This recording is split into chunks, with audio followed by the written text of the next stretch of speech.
Bonjour les amis, aujourd'hui nous allons voir comment simplifier les fractions. Très pratique donc. Par exemple, si au lieu d'écrire 78 sur 117, on peut écrire 2 sur 3, c'est beaucoup plus simple, n'est-ce pas? Alors, on va voir comment faire ça et surtout pourquoi on peut le faire, comment ça fonctionne. Au préalable, assure-toi d'avoir bien compris la leçon précédente, fractions et proportions, que tu pourras retrouver comme d'habitude sur le site réviser.eu pour réviser et t'entraîner. C'est utile aussi d'être à l'aise avec la notion de multiple. Alors, nous avons vu que, par exemple, 2 tiers, 2 sur 3, cela représente 2 parts sur 3. On peut le représenter avec un camembert ou avec un rectangle, peu importe. Tu vois bien à chaque fois les 2 parts sur 3.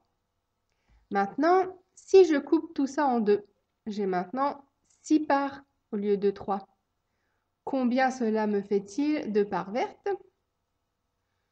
J'ai tout coupé en deux, que ce soit les parts bleues ou les parts vertes. Donc, il y a aussi 2 fois plus de parts vertes, donc 4. Tu vois que c'est toujours le même dessin. Il n'y a que le nombre de traits qui change. Et que la proportion de parts vertes est toujours la même. On a bien toujours 2 parts vertes par groupe de 3. Et oui, on retrouve ce que l'on avait déjà vu. Si j'ai 2 parts vertes pour 3 parts au total, alors j'ai 4 parts vertes pour 6 parts au total. Je peux faire un tableau de proportionnalité dans lequel donc la proportion 2 sur 3, 2 pour 3, est toujours respectée. Donc tu vois, la fraction 4 sur 6, c'est comme si on avait en fait 2 sur 3, mais que l'on a tout coupé en deux. Donc on a 2 fois 2 parts vertes sur 2 fois 3 parts au total. Donc on retrouve 4 sur 6.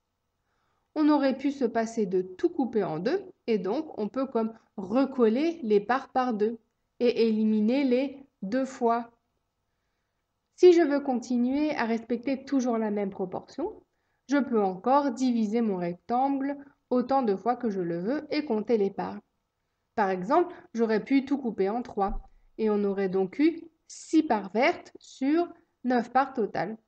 Donc la fraction 6 sur 9, qui revient au même que 2 sur 3, c'est bien toujours le même dessin. Mais je peux aussi multiplier mon rectangle comme je le veux. Cela revient toujours au même.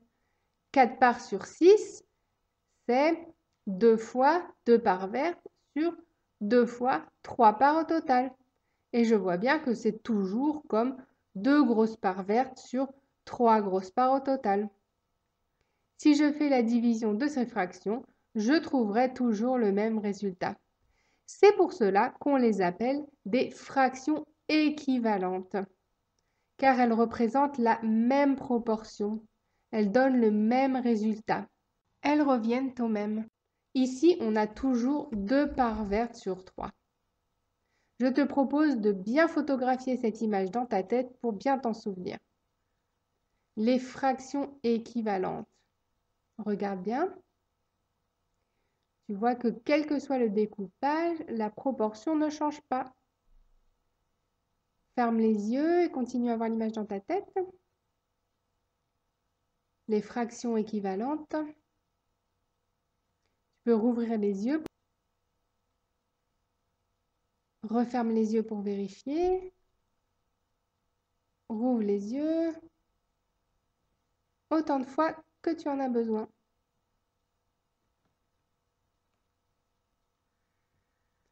Super. Maintenant, si je parle de la fraction 3 sur 9, à quelle fraction est-elle équivalente? Quelle fraction revient au même, mais en plus simple? Donc elle donne le même résultat que quelle autre fraction plus simple? C'est-à-dire, au lieu de parler de neuvième, est-ce que je peux faire des plus grosses parts pour simplifier? Alors, je ne peux pas regrouper les parts par 2, car il m'en resterait des parts toutes seules, mais je peux les regrouper par 3. Dans 9 parts, il y a 3 fois 3 parts. Donc, je peux dire que 3 sur 9 en petites parts, c'est comme 1 sur 3 en grosse part. En fait, 3 et 9 sont tous les deux multiples de 3.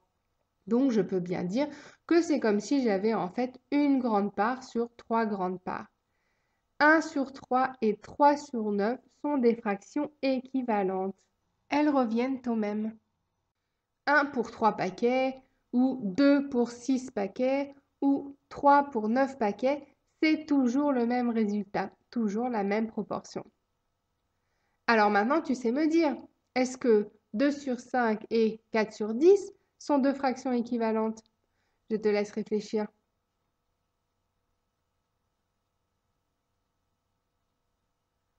Qu'est-ce que tu en penses? Tu as remarqué que 2 pour 5 et 4 pour 10 représentent la même proportion. On a juste tout multiplié par 2 pour passer de l'un à l'autre. Donc oui, 2 sur 5 égale 4 sur 10. Ce sont des fractions équivalentes. Et d'ailleurs, elles ont la même image, mais avec des parts plus ou moins grosses. On peut aussi dire 4 et 10 sont tous les deux multiples de 2. Donc on peut tout diviser par 2, cela revient au même. On peut éliminer le 2 en haut et en bas.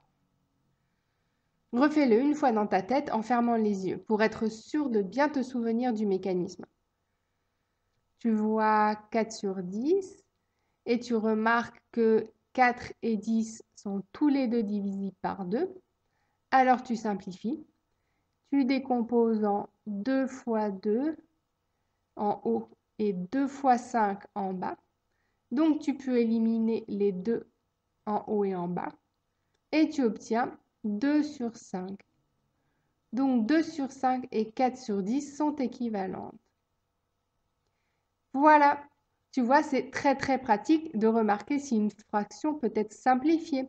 Comme on le disait au début, c'est quand même plus simple d'écrire 2 sur 3 que 78 sur 117. Donc, chaque fois que tu vois une fraction, maintenant, tu peux vérifier si tu ne peux pas la simplifier par hasard. Et si tu peux la simplifier, fais-le bien sûr, puisque comme ça, tous tes calculs seront plus simples. Alors, entraîne-toi bien pour bien y penser et être rapide à repérer les fractions qui peuvent être simplifiées en une fraction équivalente. Pour cela, tu peux comme d'habitude te rendre sur le site réviser.eu dans les leçons du professeur à tout scolaire et retrouver notre leçon fraction équivalente et simplification. Voilà, entraîne-toi bien, amuse-toi bien et à bientôt.